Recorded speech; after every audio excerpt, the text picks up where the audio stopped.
Villa Manuela, Ilocos. Sa entrance pa lang makikita nyo ang lawak ng parking. Yan. Tapos banda ron yung CR doon.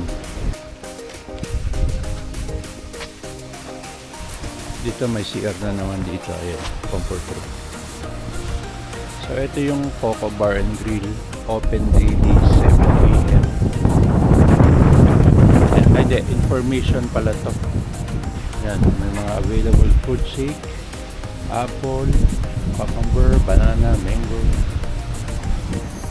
So ito yung bar and grill, Coco Bar and kada mesa pwedeng at least 10 people.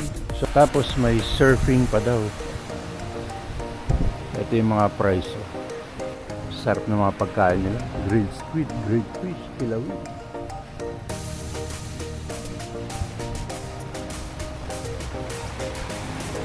Ito yung mga cottages. Actually, nag-camping kami dito. Ito mga surfing. Punta tayo sa beachfront. Tignan natin.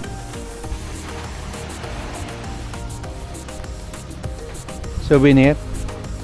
At so ayan ang Villa Manuela.